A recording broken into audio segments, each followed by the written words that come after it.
Hello दोस्तों, बहुत बहुत वेलकम है आप सभी का एक और 10 के दम वीडियो में। यहाँ पर हम बात करने वाले हैं बाल मनोविज्ञान या फिर बाल विकास की। हम जब बात करते हैं चाइल्ड डेवलपमेंट एंड पैडागोजी, और यहाँ से सवालों की संख्या 10 है जिनको लेकर के आज हमें बात करनी है। वीडियो में लास्ट तक आप बने रहिएगा, केवल 10 ही क्वेश्चंस हैं। आप हमें ज़रूर बताइएगा बाद में कमेंट सेक्शन में कि आउट ऑफ 10 आपने कितने सही किए। लास्ट में हम एक क्वेश्चन भी आपसे पूछते हैं। आप हमारे व्हाट्सएप ग्रुप 8081743734 से भी जुड़ सकते हैं। तो फर्स्ट क्वेश्चन, हाँ जी, क्या पूछा है आपसे? ये कहते हैं, बहुत बहुत वेलकम है, गुड इवनिंग, नमस्कार, प्रणाम जो बच्चे आ रहे हैं। कहते हैं समावेशी कक्षा यानी कि इंक्लूसिव क्लास में किस प्रकार के छात्र या छात्रा जो है वो शामिल होते हैं।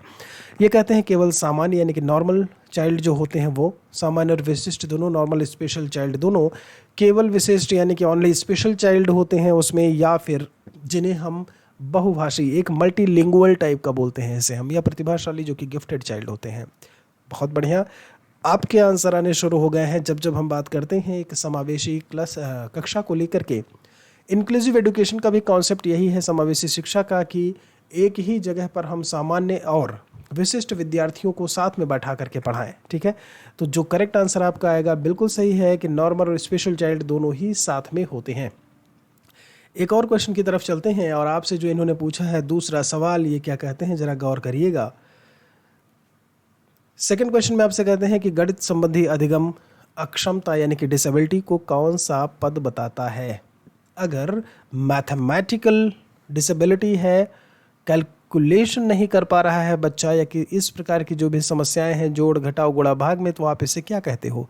इसे आप डिसलेक्सिया, पठन दोष, इसे आप डिस्ग्राफिया, लेखन दोष, इसे आप डिसकैलकुलिया करके लिखा हुआ है गणना दोष, या डिस्प्रैक्सिया करके लिखा हुआ है लास्ट वाला ऑप्शन।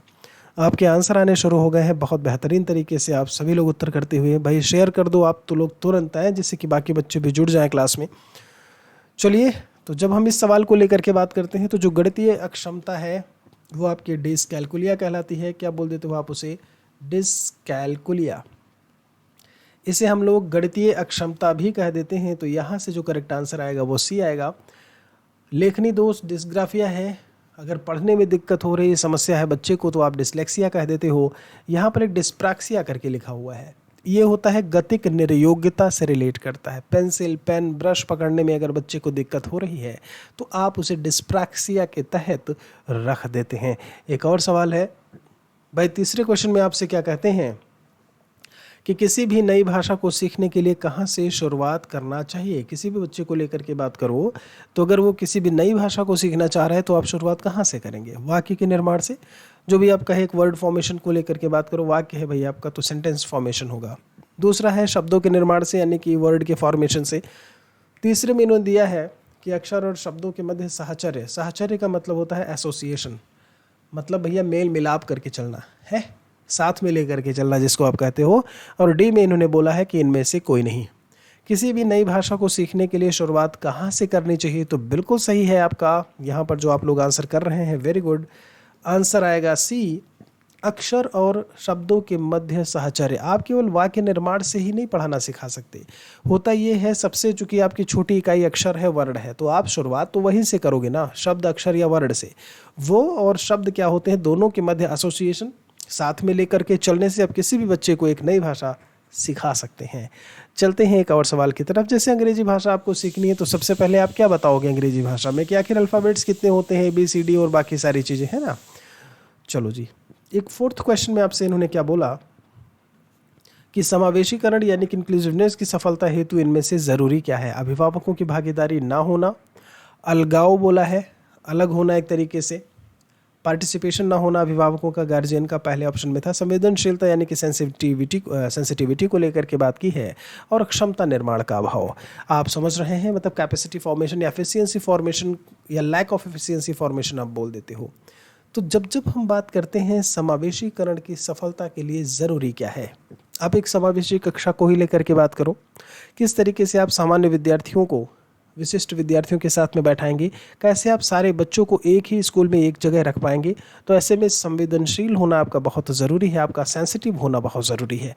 बच्चे छोटे होते हैं, ज़्यादा चीज़ें नहीं जानते हैं, इतना तर्क वितर्क करना नहीं जानते हैं, आपका सेंसिटिव होना बहुत ज़रूरी होता है। तो यहाँ से बाकी आपके ये नेगेटिव है, नेगेटिव और नेगेटिव, आप समझ रहे हैं।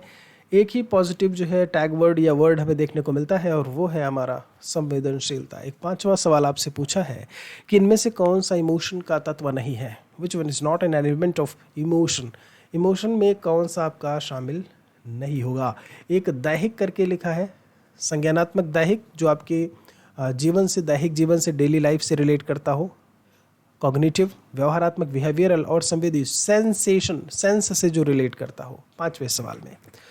बहुत बढ़िया।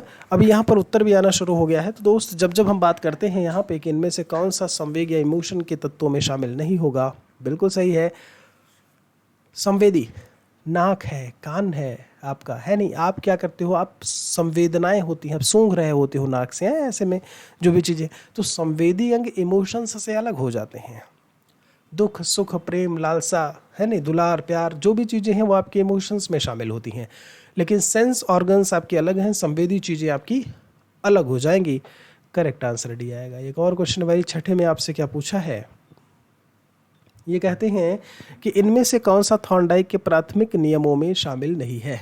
मतलब प्राइमरी लॉज ऑफ लर्निंग की जब जब हम बात करते हैं अधिगम के प्राथमिक नियमों के बारे में, जो कि एडवर्ड ली थॉर्नडाइक के द्वारा दिया गया है, उसमें कौन सा शामिल नहीं होगा।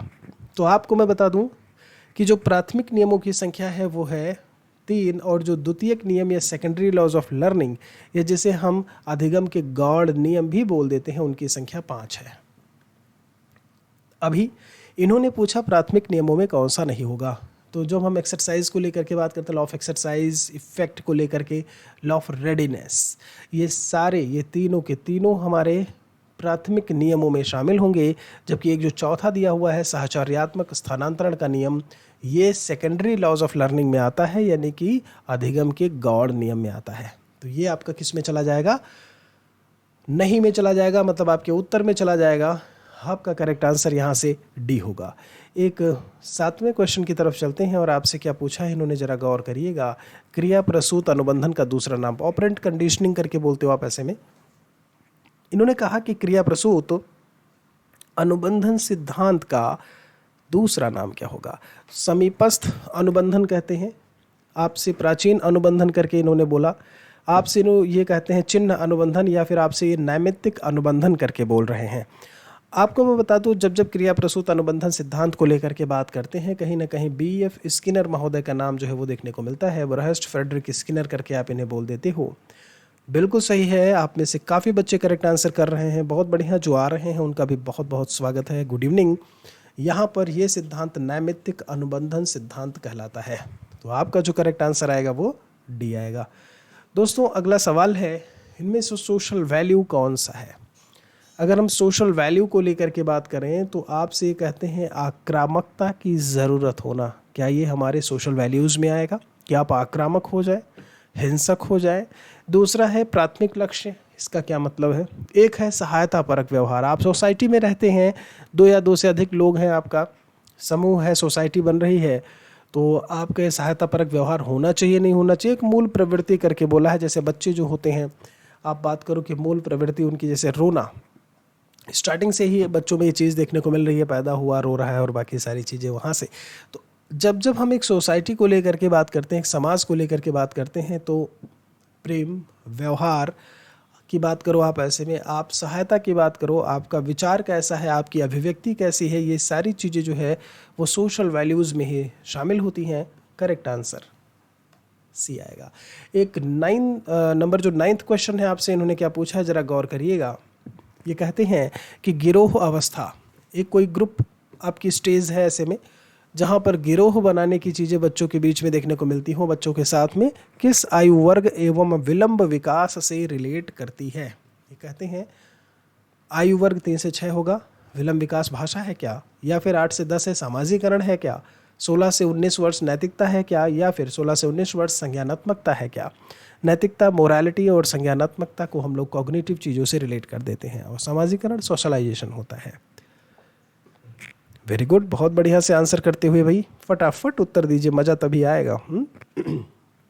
ओके, जब हम इस सवाल को लेकर के बात करते हैं कि गिरोह अवस्था किस आयु वर्ग एवं विलंब विकास से रिलेट करती है, तो बिल्कुल सही है, वो आपका 8 से 10 साल होता है और सोशलाइजेशन सामाजिकरण को लेकर के बात होती है। यहाँ पर बच्चा जो है वो आप जब बात करोगे ग्रुप बाजी करना है, वो चीज़ें देखने को मिलने लगती हैं और कहीं ना कहीं वो सोसाइटी की तरफ रुख कर रहा होता है। अब बोलते हो ना, जन्म से लेकर के 5 साल तक की अवस्था आपका जो है आपने स्टार्टिंग वाले में डाल दिया शैशवावस्था, फिर आप 5 या 6 साल से लेकर के 12 साल तक आपने जो है बाल्यावस्था और 12 से 18 तक आपने किशोर अवस्था में डाल दिया। आगे चलते हैं दोस्त, ये हमारा अंतिम सवाल आज के जब हम सेशन की बात करते हैं, यहाँ पर ज़रा ध्यान दीजिएगा। 10 नंबर में आपसे कहते हैं कि इनमें से कौन सा मनोवैज्ञानिक विच साइकोलॉजिस्ट कौन सा है भाई जिन्होंने भाषा विकास यानी कि लैंग्वेज डेवलपमेंट का कॉन्सेप्ट दिया था।